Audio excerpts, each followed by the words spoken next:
ভারত ভেবেছিল এক রাতেই উড়িয়ে দেবে পাকিস্তান, কিন্তু বাস্তবতা হলো ঠিক তার উল্টো। একটি পরিকল্পিত হামলার জবাবে পাকিস্তান দিয়েছে এমন এক পাল্টা আঘাত যার প্রস্তুতি ভারত কল্পনাও করেনি। মাত্র কয়েক ঘন্টার ব্যবধানে ভারত হারিয়েছে 5টি যুদ্ধবিমান। যদিও পাকিস্তানকেও কিছুটা ক্ষতির সম্মুখীন হতে হয়েছে, তবে তুলনায় সেটা খুবই কম। রাতের মধ্যভাগে ভারত চালায় মিসাইল হামলা। পাকিস্তানের সীমান্তবর্তী কয়েকটি স্থাপনা ছিল তাদের মূল লক্ষ্যবস্তু।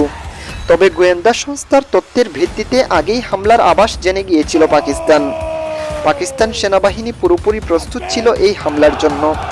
ভারতীয় যুদ্ধবিমান সীমান্ত অতিক্রম করার আগেই পাকিস্তানের প্রতিরক্ষা ব্যবস্থা সক্রিয় হয়ে যায়।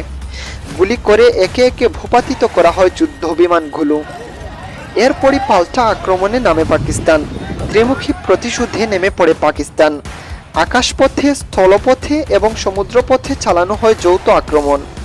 পাকিস্তান গুড়িয়ে দেয় ভারতের একাধিক সেনা চৌকি, যার মধ্যে ছিল একটি গুরুত্বপূর্ণ হেড চেকপোস্ট।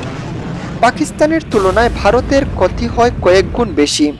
যেখানে ভারত কেবল মিসাইল হামলার মধ্যে সীমাবদ্ধ ছিল না, সেখানে পাকিস্তানের জবাব ছিল পূর্ণমাত্রার সামরিক অভিযান।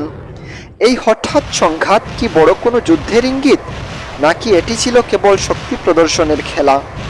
বিশ্ব রাজনীতি এখন তাকিয়ে আছে দুই পরমাণু শক্তিধর দেশের দিকে।